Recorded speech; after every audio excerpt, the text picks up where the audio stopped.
First name's Donnie, last name's Glover. In it to win it for the long haul, baby. Guess that would help a little bit. How you doing out there? What a beautiful day in the neighborhood. We had a guest scheduled for today. His name is Mr. Howard G. I do not know what happened to Mr. Howard, but we're gonna keep on rolling anyway. We have a little screen there. So this show is brought to you by New Life Recovery, right here on St. Paul Street, run by Mr. Ben McCormick, and he provides resources for people dealing with all kinds of addiction, including the gambling. We do another show, as you well know, Monday through Friday at 9 a.m. And one of the topics that we covered or touched on this week is Baltimore City Public Schools and Prince George's County Public Schools. I remember back in 1973, a lot of money was promised to the Baltimore City Public School system on behalf of the students across the state. Here in Baltimore City, you all know that we play the lottery. In our community, probably we play more than any other community. And it's troubling. Since this is a mental health show, it's troubling to think how, despite all of the money that's been allotted for Baltimore City Public Schools, that we have schools without air, we have schools without heat. And then, you know, we look at renovations for the football stadium, renovations for the baseball stadium, and you ask yourself, how in the world can we have money for that? And yet we have classes with no heat, classes with no air in the warmer months, to the point that they have to close school. What does that do to our young people? What does that do to the psyche, the mentality of our young people when they have to go home?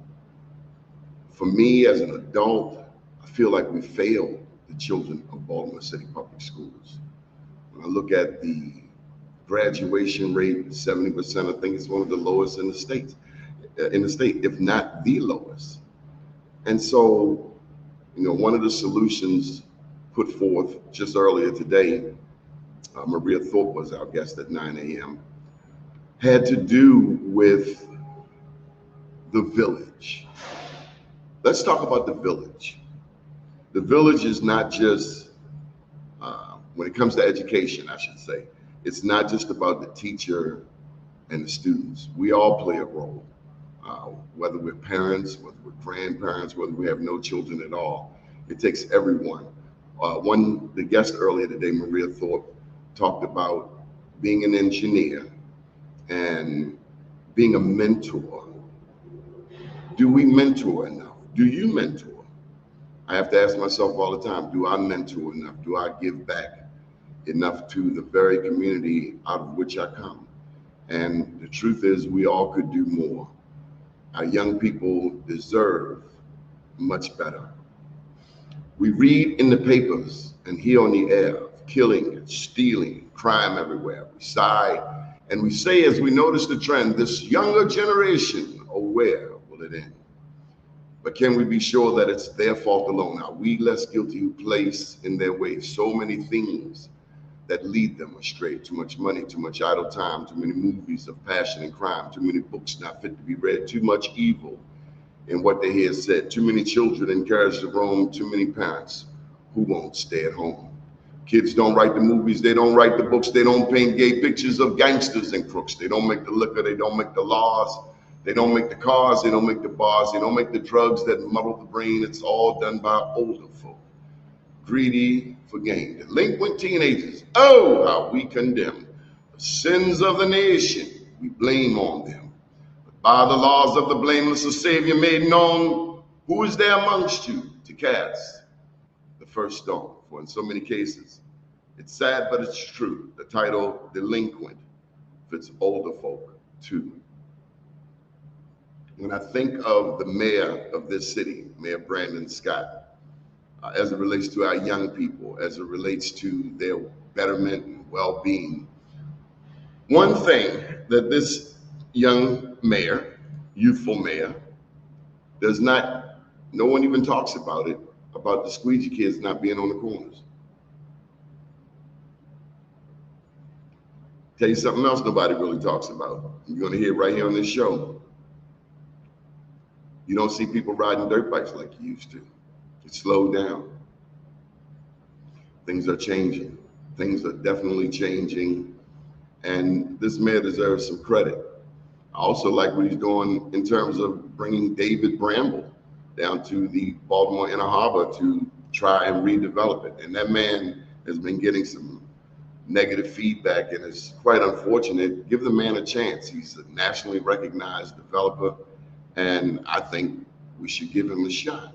If we don't like some things, get involved in some of the planning meetings that they have, or contact the city council people, but get involved. It's easy to point fingers and say, oh no, I don't want to be a part of this. Or we can, certainly do our part to make sure that everything, that we're doing all that we can within our own grasp to make things better. So again, welcome to the New Life Recovery Show. We had a guest scheduled, Mr. Howard G., and my co-host, Mr. Ben McCormick. He's handling some other affairs. So this may even be a short, an abbreviated broadcast, but what we do want you to know is that this show is all about our thinking. If we think better, we can do better. I run a news website, for those who may not know, called bemorenews.com. And we try to cover Baltimore City Public Schools, Prince George's County Public Schools. And it's not that we're a huge outlet, so we can't cover everything, but certainly we'd like to keep education on the forefront. I think back to my teachers in elementary school, and at Matthew Henson Elementary School, and Lamell Junior High, over at Poly and Dunbar. And just to take a moment out to thank our teachers for what they're dealing with. Sometimes they have to go into their own pockets to buy resources for the community. And, that's no easy feat. So a shout out to our teachers. We thank you for your service. I think back to all of my teachers, Miss Williams in the first grade, Miss Parks, Miss Nottingham, Mr. Kermit Williams, Miss Hall, Miss Newton at Lamell, and then all of the many teachers at Baltimore Polytechnic and also Dunbar. I remember, speaking of mental health, I remember at Poly, I was in the A course there for a couple of years until we decided to go our separate way. And I remember a young man reportedly committed suicide. I'll never forget that day when I heard the news that this fellow student had ended his own life. And not long ago, a friend of mine told me he had a similar situation. And so that's what this place is for, New Life Recovery. The phone number's there, the website is there.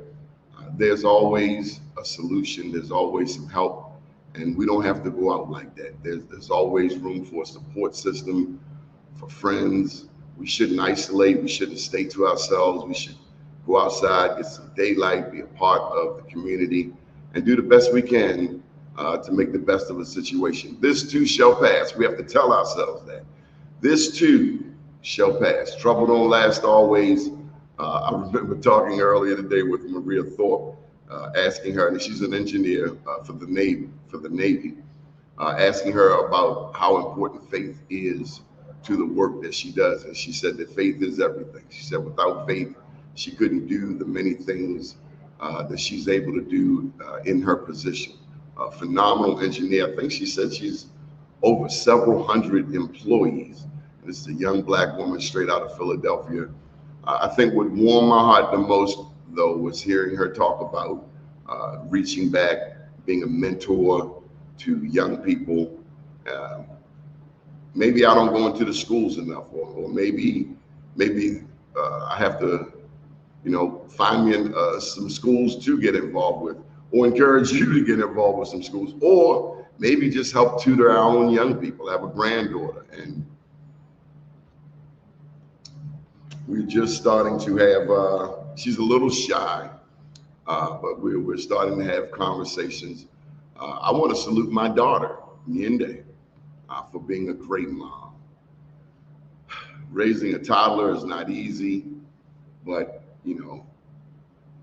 being a dad, there's no roadmap, but we can think about the people who we know who are good parents, who are great grandparents. A shout out to my friend Alexis Coates, Hassan Giordano, Frank Johnson. All three of these guys are three of the best dads that I know. And I was thinking how none of my friends, as far as I know, none of my friends are bad dads. They're all involved in their children's lives, and education is at the forefront of any and everything. And that's what the lady, Ms. Thorpe, talked about earlier today, how she's made STEM, science, technology, engineering, and math, made it a family affair. And it just made me wonder, like, what kinds of things I can do with my granddaughter to encourage her, for a Black woman, Maria Thorpe, to be in this position with the Navy as an engineer, an electrical engineer. One of the questions I posed to her was how it felt if, in fact, she was the only Black in the room a lot of times, and then how that felt. And she says she shows up, and her ancestors are with her. She knows she stands on the shoulders of great teachers, and she's about the life of paying it forward. And so I pray that we can all pay it forward. We can all be the very best that we can be and get involved in our children's lives. Our children are our everything. I thank God. As I was coming in today, and again, this show is about mental health. I think better, I do better. Something came to me as I was walking past Mercy Hospital, and there's some homeless people who are situated outside. You can tell the homeless people sleep there outside of there overnight. And it just made me pause for a moment to just be grateful. Oh my God, just to be thankful for another day in the land of the living. No matter what is going on in our lives, if we just take a moment sometimes and just say, thank you, Lord. Hey, Michael Randolph, why don't you come in and join me? You're going to be the wingman today. And if you'd like to join us, we'll put the link here in the comments section. Come on in, tell me what's on your mind. Education is the thought for the day. Being involved with our young people. My son went to New Song Academy. I was actively involved in his program and going to a school. And one thing I found is that when we go to our children or grandchildren's, to their schools, something miraculous, something very beautiful happens. We find ourselves, especially Black men, there are not enough Black men visible for our young people to see. One thing happens is that our children, that their friends, or our grandchildren, their friends find themselves looking up to us, or you become a surrogate parent almost. And that's going to the concept of the village. It indeed takes a village to raise a child. Come on in and join me, if you will. This is the New Life Recovery Show. My guest for today, I don't know, maybe he's lost, but we are here talking about mental health, keeping a peace of mind no matter what is going on, no matter what storm we might be facing. Just hanging in there, knowing that God is able, no matter what the situation is, God is able. So just give God some praise, give God some thanks. As I was saying, coming past the homeless shelter, I was just thinking, man, even healthcare for the homeless as I come here to do the show. Thank God I got a roof over my head, man. Thank God, I've had something to eat. I have friends, I have family. Thank God for, even if we don't have a lot of families, it's important to stay in touch with the family that we do have. Life is short, man. I got a chance to talk to my baby cousin up in New York City yesterday, and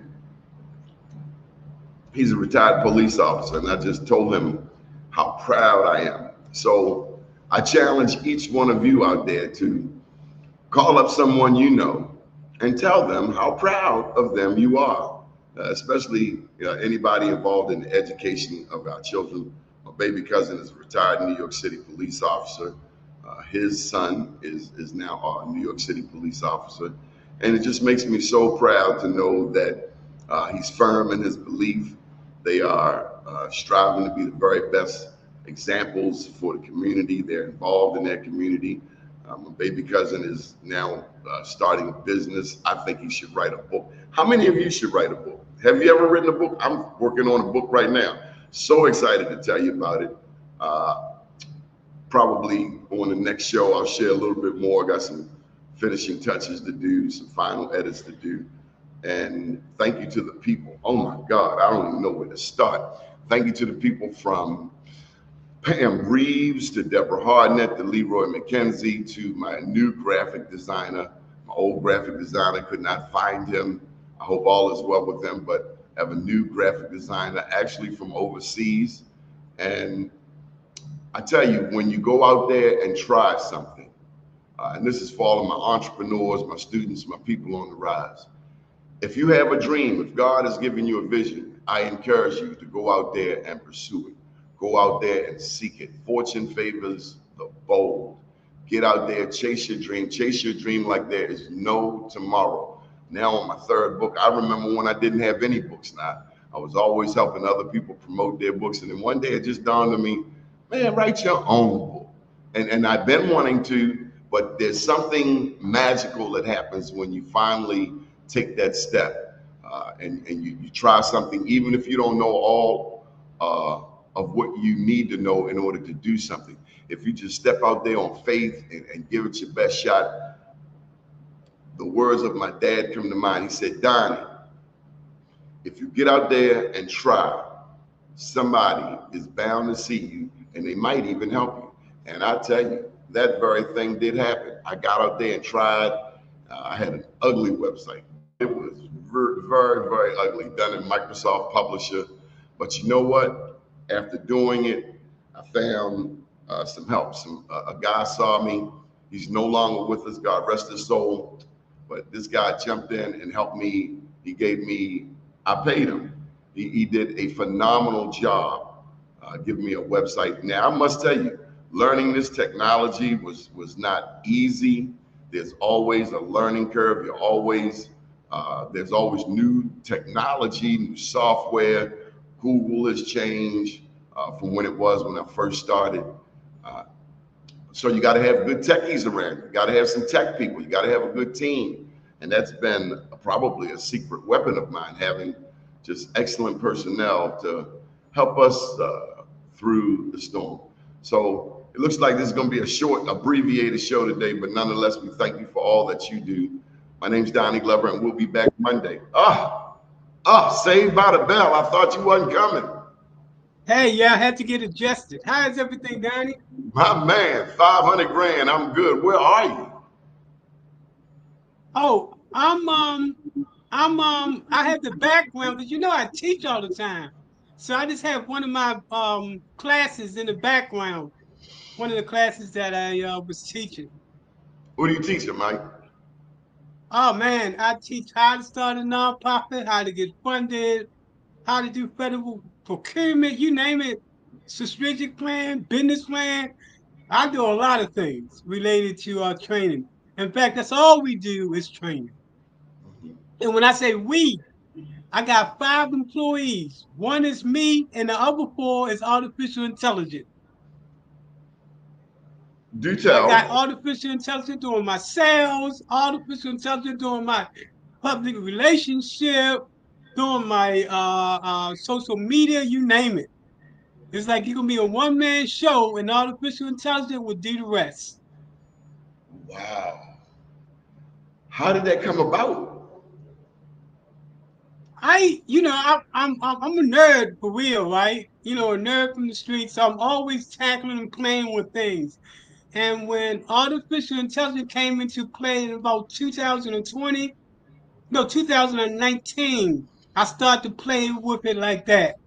And then I came up with and every year they're doing amazing things with that artificial intelligence. As a matter of fact, if you use artificial intelligence, you probably can reduce your staff down.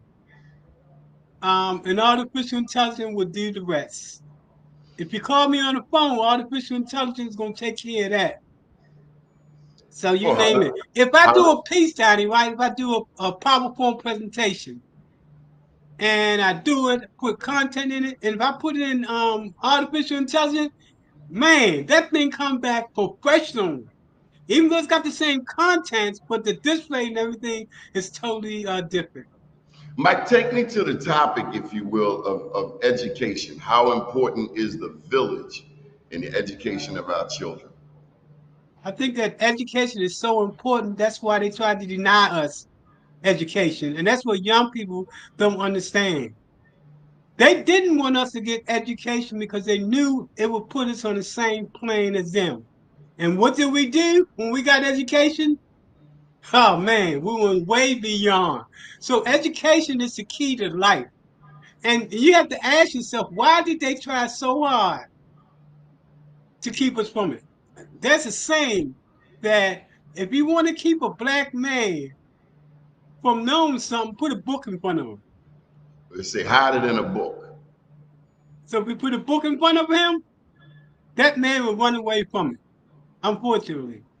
But yeah, education is everything. Without education, it's like we left way under. So when Some it of us, comes to life, what I tell young I don't know people, about that, Mike. I don't know about that. Some of us did have always embraced education, but the saying, you see, you twisted the saying. You said put a book in front of them. A lot of us want to read. The yeah, but saying, that's an old saying hold way tight, back then. I think hold Malcolm tight, X Mike. was saying that. Somebody Michael, great was saying it. Michael. The saying is, if you want to hide something from a black man, put it in a book. That's the saying. So you kind of put a twist on it. Yeah, I did. There you go. Thanks for correcting that. Okay, so Look, but Danny, I haven't had my coffee yet, so blame it on the coffee. okay, well, a lot of us do want to learn. A lot of us do, even this new technology. You, for instance, learning this AI and applying it to your business, to your Oh classes. yeah, Education is right in there. And yeah. education with this digital world is fast. The Mm, stuff you're learning, I don't know that they have classes.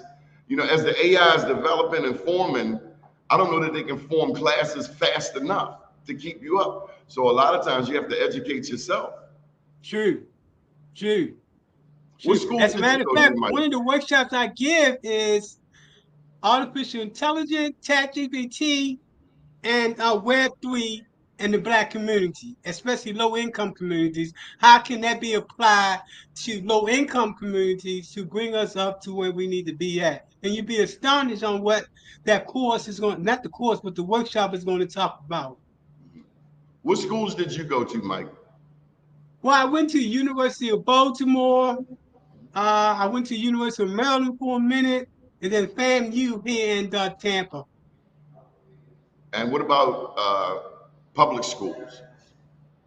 I went to 181, if you remember that, on Baker and Calhoun Baker Baker Street. and something. Yeah, Baker. I went to 104, got kicked out. Then I went over to the east side, where I studied for a second. Then I got kicked out of that. Then eventually I led me back to North Avenue Youth Service on North and Pennsylvania Avenue. That big building there on North. I think it's a Tickle building, Tickner. but it used to be the Youth Service Center. That's what saved my life. I got to meet so many awesome people who showed me what life looks like if I kept on going in the route that I was taking. That's what You changed my know, whole life and put it in a different perspective. I have a question for you, Mike. What did you think when you saw the Freddie Gray unrest unfold? Oh man, I first of all it hurt my heart. Secondly, it hurt my heart that the city was burning down in a sense, right? And thirdly, it hurt my heart after that because the Mosley, because of what she did, they tried to get her because of Freddie Gray. But the story of Freddie Gray is a story of the whole United States. Go to any city, and you're going to find a similar story of someone that was assassinated by the police. Have you seen? But Freddie Gray remind us that we do have power also.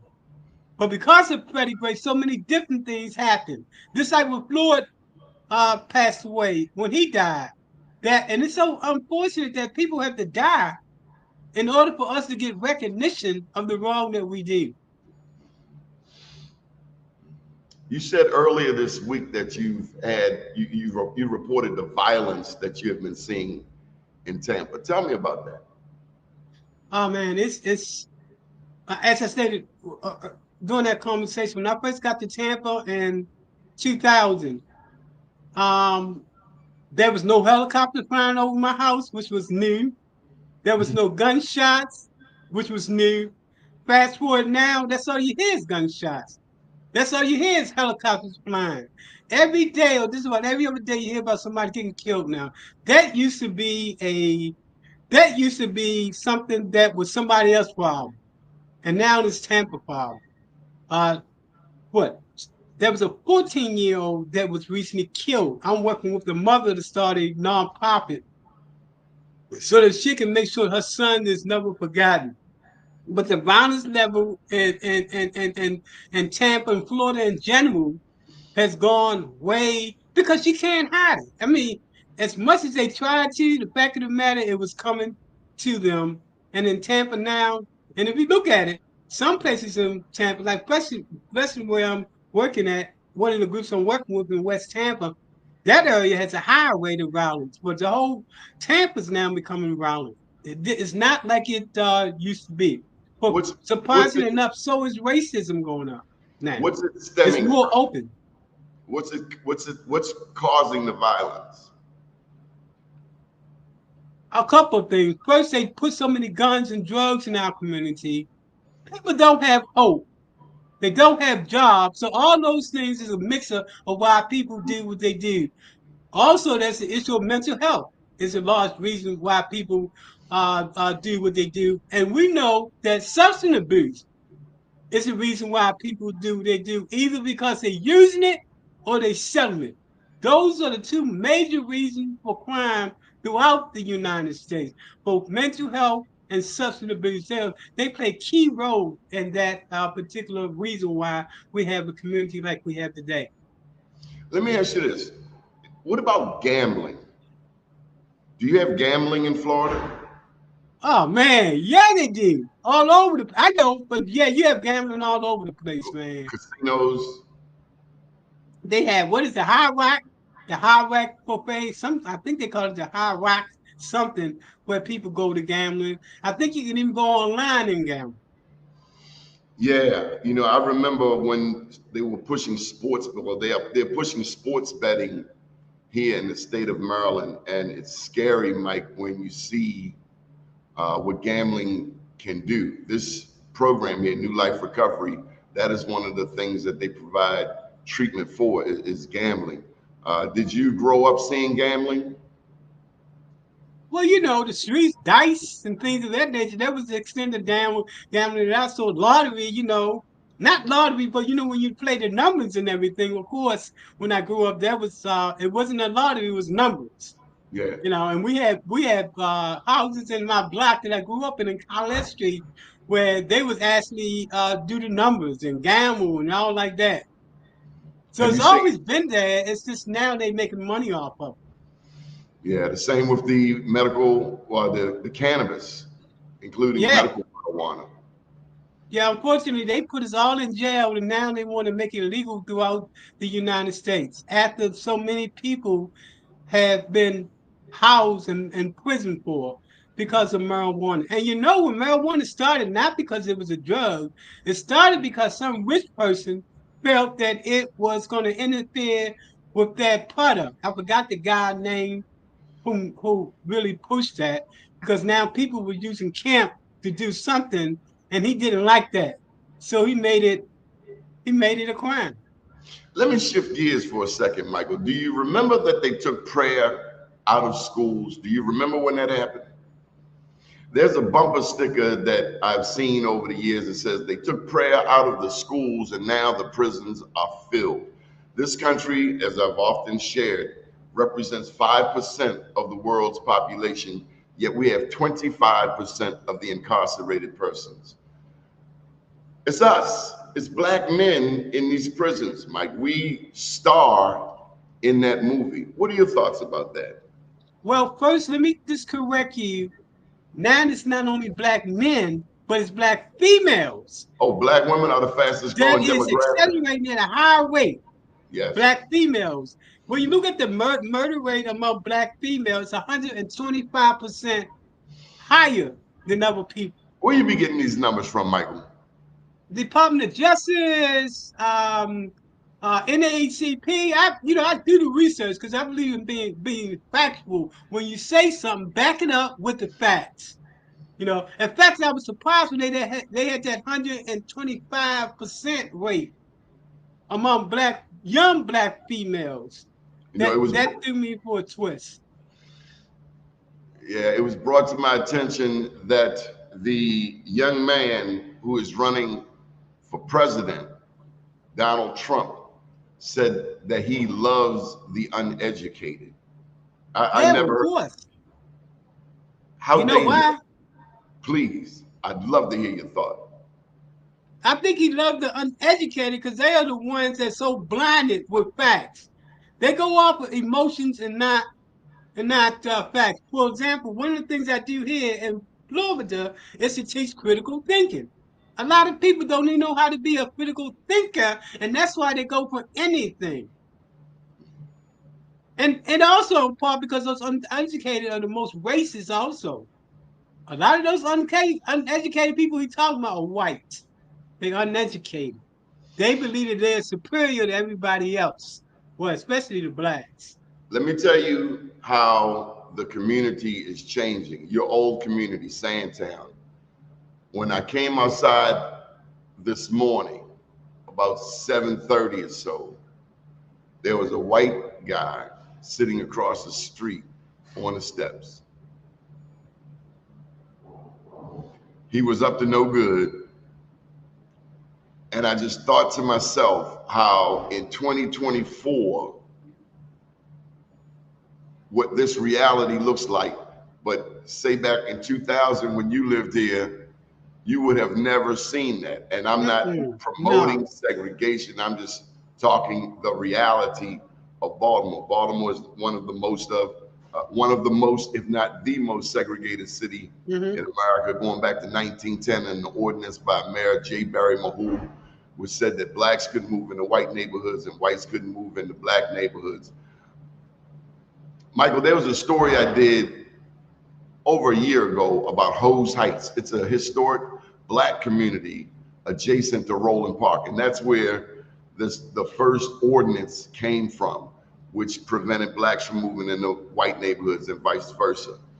And it baffles me, Mike, how racism is at the core of so many issues in this country. I watched this one video on social media.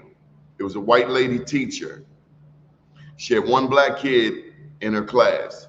And as the kids were coming in the door, she gave everybody a hug, but the young black kid. I saw that. They then posed for a picture. And a little white girl, she said, stop the tape. She went, the little boy was hiding behind another kid, a taller kid. She went and brought that kid from the back all the way to the front. She and the other little white girl hugged the kid, embraced him, welcomed him. Mike, that so touched my heart, man, that little girl, and I salute that young lady. I salute that little white girl. And it's a shame that we are complicated with race when it comes, even having to mention this as it relates to children. Children should be totally off limits, but we know that there are parents who teach racism and hatred to their children.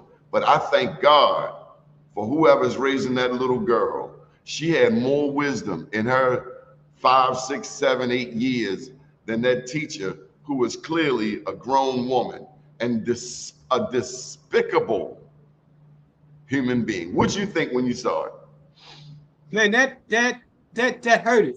But it also brought me to the reality that I don't know when that was done, but I know it still exists today. Today. So that hurted to know that because of my color, because of my race, not who I'm in, but because of my race, because you don't even know me. But just because of the way I look, I'm looked down upon. And I know that hurted that little kid. It has some psychological impact. But God is good.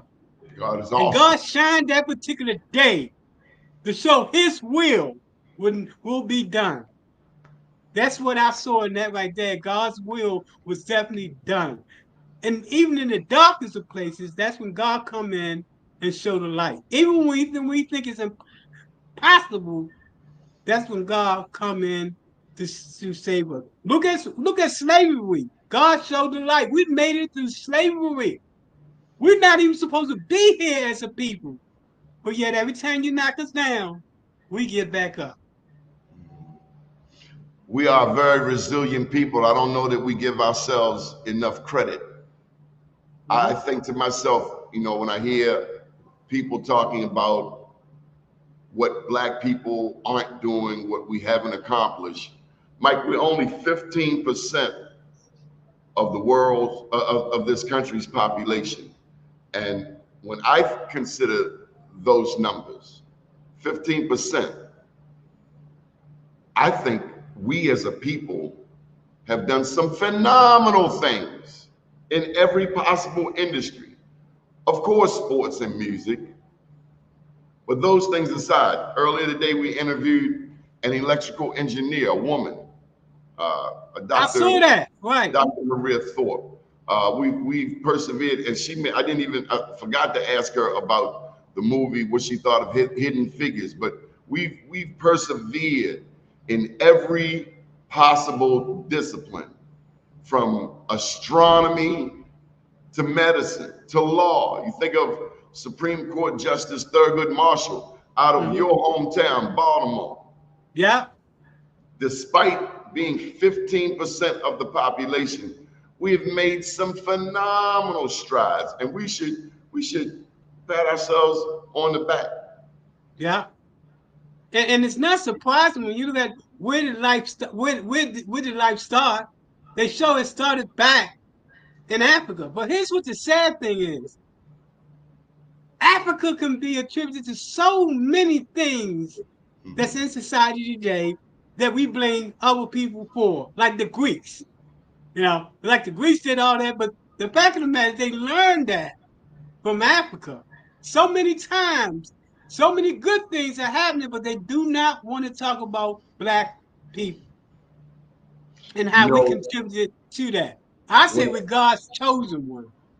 when I think of Africa being the mother of humanity, the breadbasket to the world, Africa is still providing natural resources Yes. that the world benefits from. I pray that one day we will see more progress in the 54 African nations. And I pray also that more of us will go to Africa. I was so grateful for my ex wife making sure that my daughter got to visit Mhm. her grandma who moved to Africa straight out of New Jersey. She moved to Africa, and my daughter went to visit her. And I didn't get the gold shucks till I was well into my 30s, but it's just a beautiful thing when you can get to go abroad. Have you done any traveling? Haven't been to Africa. That's on my wish list. But I do know this that changes are coming, especially to Africa.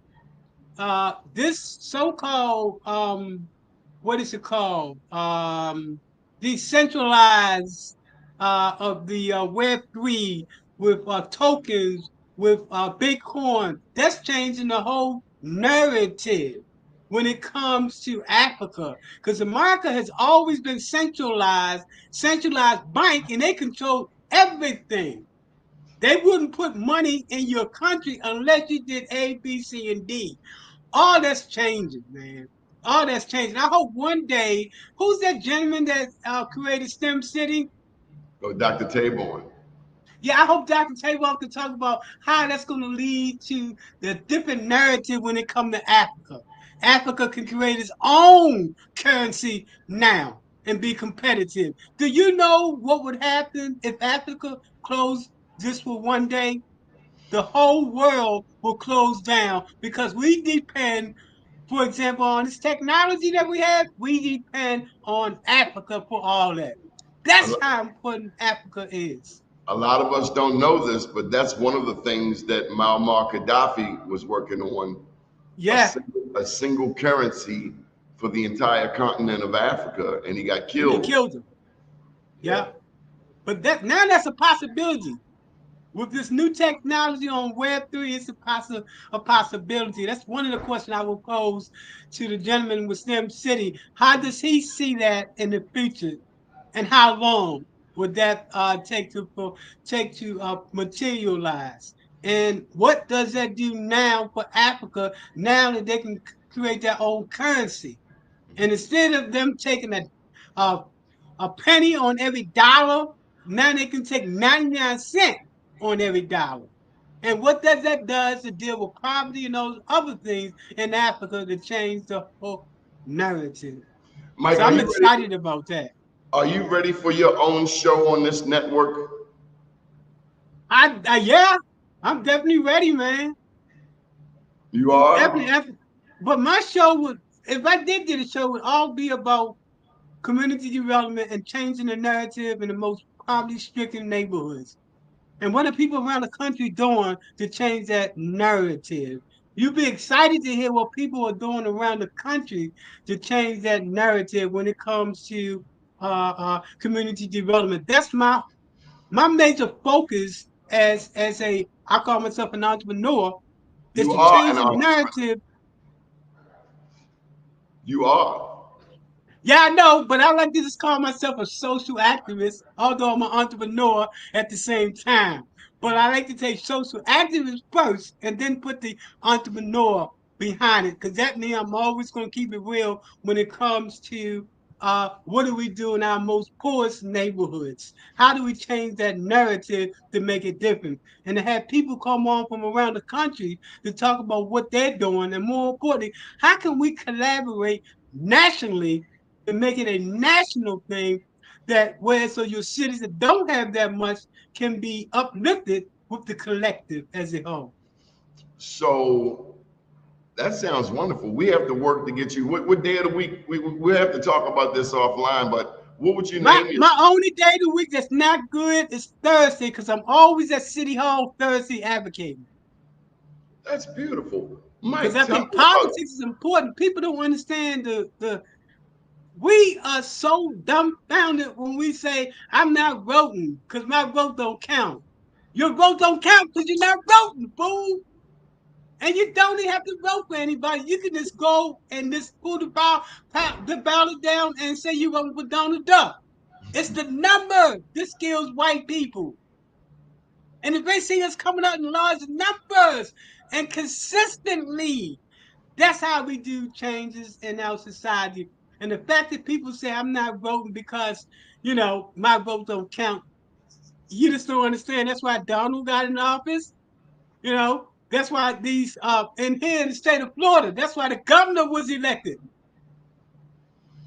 It should have been a Republican here in Florida, but people don't come out to vote. And then they cry at the end about what happened. And that's So the other thing that show we talk about. Politics and the importance of politics and getting people out to change the narratives, because politics covers everything. yeah. From the glasses to the clothes you wear to the shoes you wear to the food you eat, everything is controlled by politics.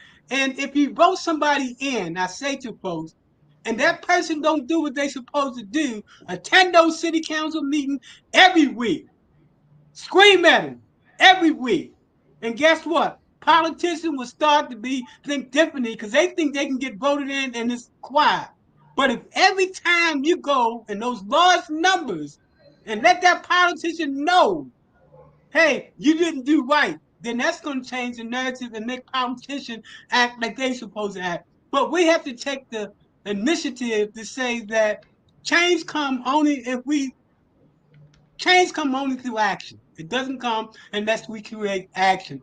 And politics does that. That's why I'm at that city hall meeting every week to talk about what we need and what we want. In fact, if I miss one meeting, the city council said, "Where Mike?" And I tell people that's how you be consistent because they know you're going to show up. You know, they know you're going to show up and they're going to treat you in a totally different way. Mike, Because what we is got your the power, because we got the numbers. Mike, what is your phone number? 813 813 857 857 7654. I mean, 7657. 813 857 7657. This is what happened when you don't have your coffee. Tell me what the CNCD stands for. That's Center for Nonprofit and Community Development. And when did you started it? You founded it? Yeah, I started in 2011, and since that time, we've been able to provide training, all different type of training to over 3,500 nonprofits, faith-based groups, businesses, and individuals from around the country. In addition to that, we work with over 300 nonprofits to get started to do their paperwork. What we teach nonprofits is don't. The one thing about nonprofits, they beg too much. We teach nonprofits how to use a business model in order to operate to make them sustainable throughout their history instead of depending upon grants as it means. When people come to my class and they say to me, "I'm coming to your class to learn how to write a grant," I say, "You on crack cocaine because that's what grants are. You come into my class to learn how you can use the seed money from grants to build your own business." For us, for example, 1% of our funds come from grants. 99% come from training, be it how to do a nonprofit, how to do a grant, how to do federal procurement, you name it, the whole line. We provide for 15 different types of training programs. So Good grants stuff. don't do it. We're able to sustain ourselves simply by providing training. Every nonprofit should think about how can they change the narrative. For example, if you're dealing with young people, you should say, well, how can we create a store where young people can sell T-shirts? How can we create a restaurant where young people can learn in that restaurant at the same time bring money into the organization? My thing, if everybody's listening to me, stop going for grants as a way to survival and use grants as the seed money to create your own business. Mike, I had a question for you. Help me to understand Tampa. What part of Tampa do you live in? I live in what's near the East Tampa. I live in East Tampa. That's one of the largest areas in Tampa. Is East Tampa. Inside of Hillsborough County, which is the county, which is probably the seventh largest county in the nation. What's the name of it? Hillsborough County. Hillsborough. And what community Now, do you? unfortunately, Hillsborough County as a whole, they do some very racist things. But Tampa in itself, Tampa is a very progressive city. A very progressive city. You'll be surprised. It's like day and night if you come to Tampa and then you go to the rest of part of the Florida, the good old boy club. How is it different? Well, first of all, racism still exists in those places. Look at the governor. The governor reflects those cities I'm talking about that's not in Tampa. For example, in Tampa right now, they're about to do what's known as reparation. They're about to start dealing with it. I know it's unheard of, but that's how progressive Tampa is, right? Here in the South. And they want to do reparation and start to talk about what wrong have we done and how can we straighten that out.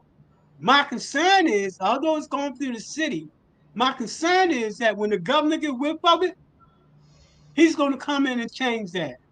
There used to be, for example, a citizen advisory board when it comes to the police department to keep them in check. The governor just passed a law that nobody can oversee the police. That's what I'm talking about when I'm talking about racism. Definitely. They taking money away from education. The monies that used to go into education, they taking them away.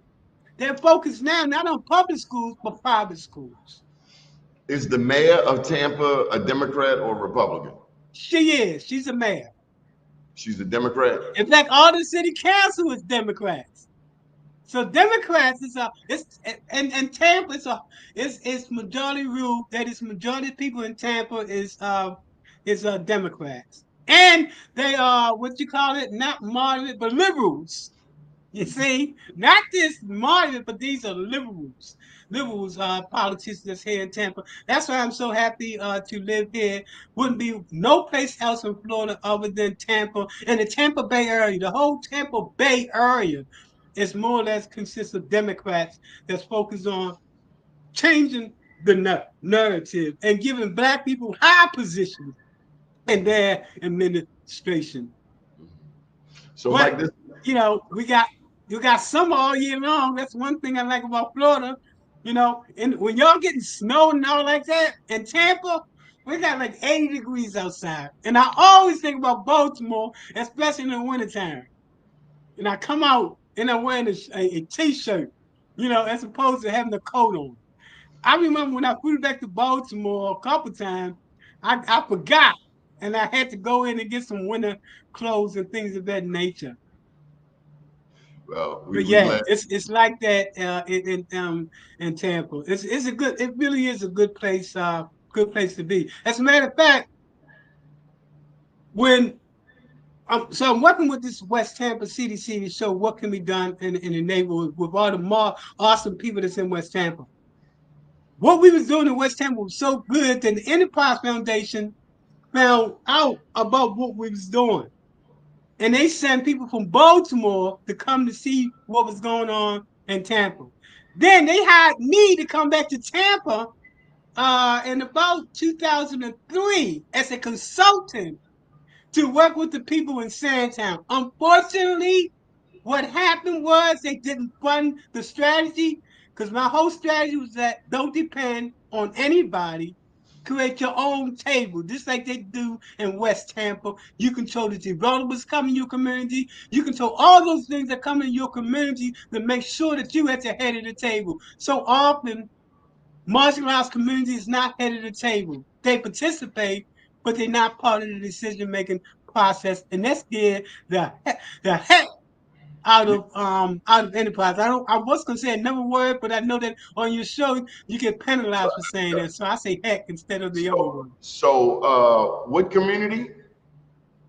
You said Sandtown. What community in Florida are you in? Was I thought it Oh, was? oh man, in Florida, Danny, I'm gonna send you that information. I'm in about 15 different locations in Tampa. Now keep in mind, my model is that most of my business is not face to face, it's all based on virtual. So that means I can go any place in the country that I want to and teach. No, what neighborhood are you in?